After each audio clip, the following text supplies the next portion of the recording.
देख रहे हैं नेटवर्क 33 राजकुमार के साथ। तो चलिए पढ़ते हैं आज की कहानी की ओर। दोस्तों, शाम को जब मैं 3:40 वाली ट्रेन में बैठा तो मेरे पास खाने के लिए कोई सामान ही नहीं था। और उसकी वजह थी कि मैं अपने घर से आज कुछ ज़्यादा ही जल्दी निकल गया था। घर से जल्दी निकलने के कारण मम्मी मुझे खाना बनाकर नहीं दे पाई, वो अपने ही काम में लगी रही। खैर, उसके बाद अब वक्त हो चला था ट्रेन का प्लेटफार्म पर पहुंचने का। आज की ट्रेन अपने निर्धारित समय से काफ़ी देरी से चल रही थी। मुझे नहीं पता इसके पीछे का कारण क्या था, लेकिन ट्रेन का इंतज़ार करते करते अब मुझे भी बोरियत होने लगी। एक तो स्टेशन पर कुछ गिने चुने लोग ही नजर आ रहे थे और ऊपर से ट्रेन भी अपने निर्धारित समय से लेट हो चुकी थी, जिस वजह से मैं वहीं पर मौजूद एक कुर्सी पर बैठ गया। ट्रेन का यूँ लेट हो जाना कोई आम बात तो नहीं थी, लेकिन फिर पता चला कि ट्रेन में तकनीकी समस्या आने की वजह से ट्रेन अपने निर्धारित समय से 1 घंटे लेट चल रही है। अब स्टेशन पर टाइम पास करने का कोई साधन भी नहीं था, लिहाजा मैं अपना फ़ोन निकाल कर उसमें गेम खेलने लगा ताकि ज़्यादा देर तक मुझे यहाँ पर बोरियत महसूस ना हो। ऐसे 1 घंटा बीत गया, लेकिन अभी तक ट्रेन नहीं आई। मैं अपना सर पकड़कर स्टेशन की ओर देखने लगा, शायद कोई मुझे खबर दे दे कि जल्द ही ट्रेन आने वाली है। और फिर एक अनाउंसमेंट हुई, कृपया यात्रीगण ध्यान दें, कंकालपुर जाने वाली ट्रेन बहुत ही जल्द प्लेटफार्म पर पहुंचने वाली है, तो यात्रीगण अपना सामान लेकर तुरंत ही स्टेशन पर पहुंच जाएं। और इस अनाउंसमेंट को सुनकर कहीं ना कहीं मुझे एक राहत की सांस मिली। फिर मैंने अपना सारा सामान उठाते हुए स्टेशन पर जल्दी से चल दिया और वहीं पर रुककर उस ट्रेन का वेट करने लगा। ट्रेन पर अभी भी मेरे अलावा कुछ यात्रीगण लोग बैठे हुए थे, तो मैंने उनसे पूछा तो उन्होंने अलग अलग जगहों का एड्रेस बताया, लेकिन कंकालपुर जाने वाला कोई नहीं था। फिर मेरी मुलाकात रोहन नाम के एक लड़के से हुई, तो उसने बताया कि वो भी कंकालपुर के लिए ही निकल रहा है। लिहाजा हम दोनों एक ही बोगी में एक ही सीट पर बैठ गए। कहते हैं तूफान से पहले सन्नाटा अपने चरम सीमा पर होता है। बोगी में एकदम सन्नाटा था। बाहर की ओर देखा तो सन्नाटे की मोटी चादर ने सब कुछ अपने अंदर जकड़ रखा था। इस वक्त जब मैं रोहन के पास पहुंचा तब मैंने देखा कि रोहन की आंख लग चुकी है। वो गहरी नींद के साथ आराम से सो रहा था और मैं उसकी नींद को खराब नहीं करना चाहता था, तो मैंने उसे डिस्टर्ब नहीं किया और खुद ही बोगी के दरवाजे में जाकर बैठ गया। बाहर से आने वाली ठंडी ठंडी हवाओं ने मुझे काफ़ी राहत तो दी, लेकिन अब मुझे अपने घर वालों की याद आने लगी। ट्रेन में बैठे बैठे मैं अपने घर वालों को फ़ोन करना ही भूल गया। फिर मैं फ़ोन निकालते हुए उनको फ़ोन मिलाने लगा। इसी बीच ट्रेन के बाथरूम से किसी की आवाज़ आई। ऐसा लग रहा था मानो कोई मुसीबत में है। तभी मैं उसी दौरान जल्दी से बाथरूम के पास गया तो वहाँ तो कोई था ही नहीं। ये देखकर मुझे एहसास हुआ कि यहाँ तो सब कुछ नॉर्मल है। और उसके बाद मैं फिर से आकर अपनी सीट पर विराजमान हुआ, लेकिन बाथरूम के अंदर हुई हरकत ने मुझे कहीं ना कहीं हैरान कर दिया था। अभी मैं सीट पर बैठा ही था कि अचानक ही किसी ने मुझे पीछे से पकड़ते हुए कहा, अरे भाई साहब, कहाँ जाना है? ये आवाज़ बड़ी भारी लग रही थी। मैं तुरंत ही पलटते हुए पीछे की तरफ देखने लगा तो मैंने पाया कि ये कोई और नहीं बल्कि ट्रेन का टीटी था, जो इस समय इसी बोगी में मंडरा रहा था। मैं टीटी को देखकर थोड़ा शांत हुआ। सबसे पहले तो मैंने अपनी जेब से अपनी टिकट निकाली और उस टीटी को दिखाने लगा। टीटी मेरी टिकट को देखकर वहां से जाने ही वाला था कि उसने रोहन की तरफ देखा और फिर उसने अपने चेहरे को वापस सामने की तरफ घुमा लिया। मुझे कुछ समझ नहीं आया, क्योंकि टीटी ने मुझसे तो टिकट मांग ली, लेकिन रोहन को इस बारे में पूछा तक नहीं। इससे पहले कि मैं टीटी से कुछ पूछ पाता कि तब तक वो वहां से जा चुका था। फिर मैंने भी इस बात पर ज़्यादा ध्यान नहीं दिया और अपनी बैग से कुछ खाने पीने की चीज़ टटोलने लगा। अभी मैं सभी चीज़ों को देख ही रहा था कि रोहन ने कहा, अरे रमन, मेरी बैग में कुछ खाने का सामान रखा है, अगर तुम्हें भूख लगी हो तो तुम खा सकते हो, मुझे तो ज़रा सी भी भूख नहीं है। रोहन की बात मानकर मैं उसके बैग के पास पहुंचा और फिर मैंने सोचा कि मैं दूसरे का खाना क्यों खाऊं, इससे अच्छा है मैं आने वाले स्टेशन पर खुद ही खरीद कर खा लूँगा। अब तक रात के 9:30 बजने को आए थे और धीरे धीरे बोगी के अंदर भी सर्दी का जमावड़ा होने लगा। बाहर से आने वाली ठंडी ठंडी हवाएं अब शरद का रूप बन चुकी थी। एक बार फिर मैं ट्रेन से झांकते हुए बाहर की तरफ का नज़ारा देखने लगा।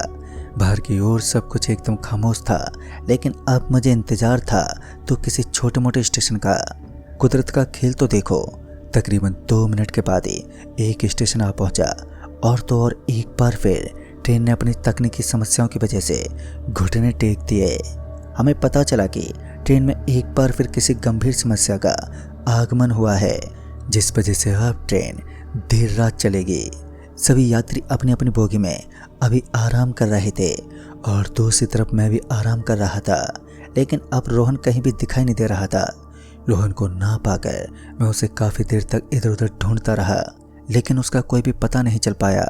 फिर मैं ट्रेन से उतर गया क्योंकि कुछ यात्रीगण लोग मुझे ट्रेन से नीचे उतरे नजर आ रहे थे। भूख बर्दाश्त भी नहीं हो रही थी और दोनों तरफ मुझे कोई दुकान दिखाई भी नहीं दी थी। और इसी तरह इधर उधर टहलते हुए मैं ट्रेन से काफ़ी दूर आ गया था और फिर मेरी नज़रें एक दुकान पर पड़ी जिसके ऊपर चटपटी चीज़ों का एक बड़ा सा पोस्टर लगा हुआ था।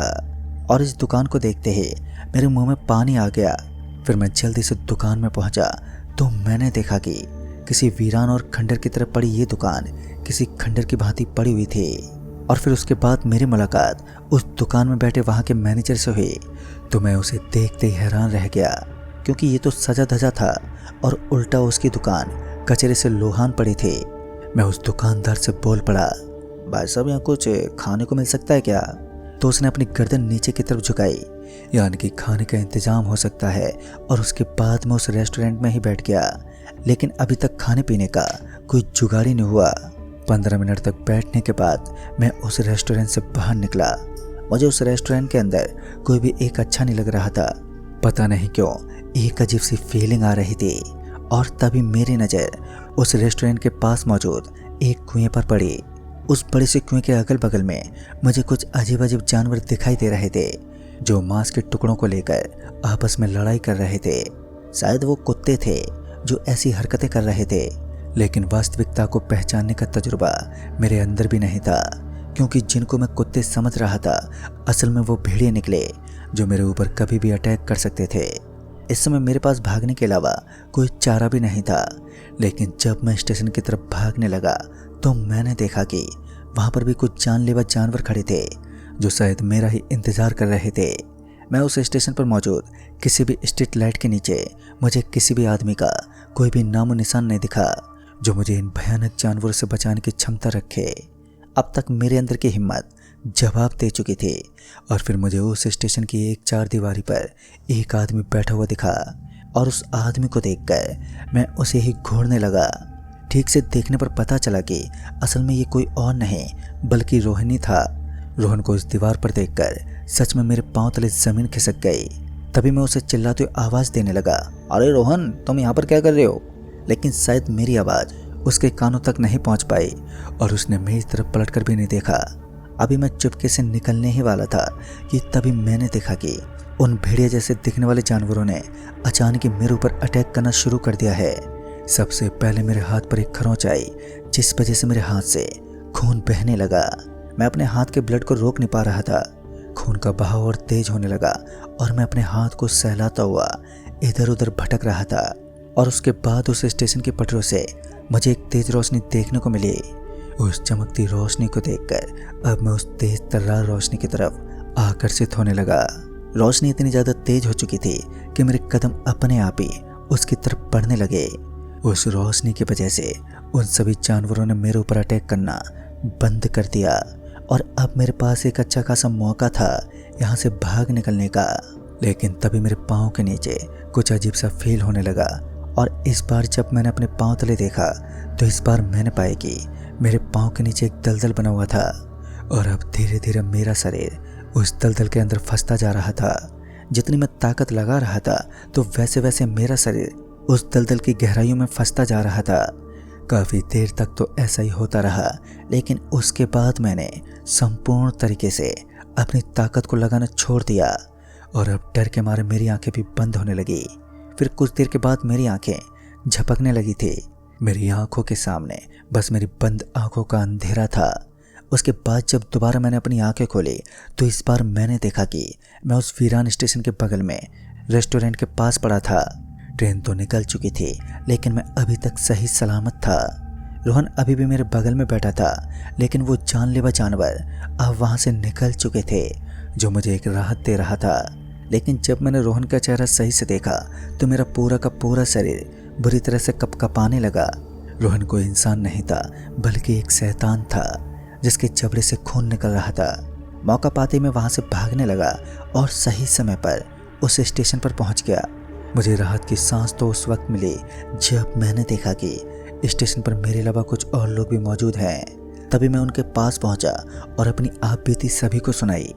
फिर उनमें से एक आदमी ने मुझे उस स्टेशन की खौफनाक सच्चाई बताई, जिसे सुनकर मैं सहम गया और अपने दोस्त रोहन के लिए भगवान से दुआ मांगने लगा कि हे भगवान, उसकी आत्मा को शांति दे दे, क्योंकि उसके कारण ही आज मैं जिंदा था, वरना अब तक तो मेरा नामो निशान मिट चुका होता। तो दोस्तों, इस कहानी में बस इतना ही। कहानी आपको पसंद आई हो तो वीडियो को लाइक शेयर जरूर कर दें और साथ ही हमें नीचे कमेंट बॉक्स में जरूर बताएं। तो मैं आपका दोस्त राजकुमार जल्द ही मिलूंगा ऐसी एक और नई कहानी के साथ। तब तक के लिए बाय एंड टेक केयर।